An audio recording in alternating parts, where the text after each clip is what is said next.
ఇక మన బండి అన్న ఇప్పుడు కేంద్ర సహాయ మంత్రి కదా, రాష్ట్రంలో అధికారం మారాకే స్వేచ్ఛ వచ్చిందట. చూడండి చూడండి వీళ్ళ వార్తలు చూడండి.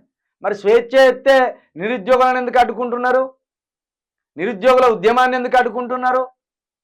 నిరుద్యోగుల సమస్యలు వినిపించడానికి ఎందుకు మీరు స్వేచ్ఛగా ముఖ్యమంత్రి గారి దగ్గరికి రాణిస్తలేరు? బండి సంజయ్ గారు ఎంటికలు ఒక్కటే పోయినాయా, లోపల ఉన్న బుర్ర కూడా నాశనం అయిపోయిందా? రాష్ట్రంలో అధికారం మారాకే స్వేచ్ఛ వచ్చింది. సిరిసిల్లలో ఇది వరకు నా ఫ్లెక్సీలు కట్టుకునేందుకు భయపడే పరిస్థితి, ఇప్పుడు ధైర్యం వచ్చింది. బండి సంజయ్ ఎన్నికల వరకే రాజకీయాలు, తర్వాత అభివృద్ధి గురించే ఆలోచన చేయాలని వ్యాఖ్య. ఇక ఇట్లున్నది బండి సంజయ్ అన్న ముచ్చట్లు. కేంద్ర సహాయ మంత్రి గారు రాష్ట్రంలో నిరుద్యోగులు ధర్నాలు చేస్తాను, నిరాహార దీక్షలు చేస్తాను, ఆమరణ నిరాదీక్ష చేస్తాను అనే సోయి లేదు. గా నిరుద్యోగులు ఎందుకు 15 రోజులుగా రోడ్డెక్కిలనే సోయి లేదు. గురుకుల టీచర్లు ఎందుకు ముఖ్యమంత్రి గారి ఇంటి ముందు మోకాళ్ళ మీద నడిచిందనే సోయి లేదు.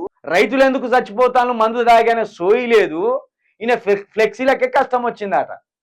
సిరిసిల్లలో ఫ్లెక్సీలు కట్టుకోనియలేదట, ఇప్పుడు ఫ్లెక్సీలు కట్టుకొని మురిసిపోతాడట. ఇక ఇది రాష్ట్ర సమస్య.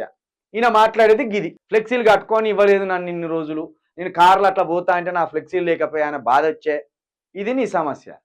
రాష్ట్రంలో సమస్యలు వద్దు. రాష్ట్రంలో స్వేచ్ఛ ఇట్లా స్వేచ్ఛ ఉప్పొంగుతుందట. అంటే చూడండి బీజేపీ కాంగ్రెస్ ఎంత అద్భుతంగా ఎంత బరిదెగించి ఒకరికొకరు సపోర్ట్ చేసుకుంటున్నారో చూడండి. మేనిఫెస్టో అమలు చేయండిరా అని బండి సంజయ్ అడుగుతలేడు, మేనిఫెస్టో అమలు చేయండిరా అని బీజేపీ నాయకులు అడుగుతలేరు. 8 మంది సుంటాలను గెలిపించిలా మీరు, 8 మంది బీజేపీ ఎమ్మెల్యేలను గెలిపించిండ్రు.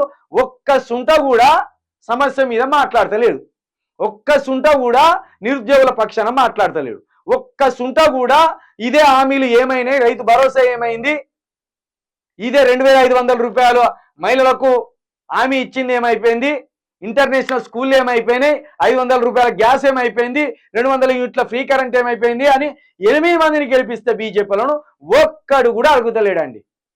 పైగా ఒక్కడు కూడా వచ్చి నిరుద్యోగులకు సపోర్ట్గా నిలబడతలేడు.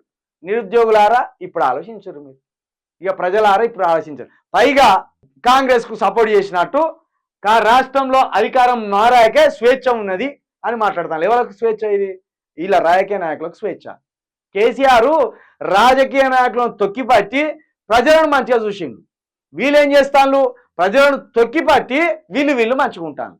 చూడండి దొంగ కథలుగా.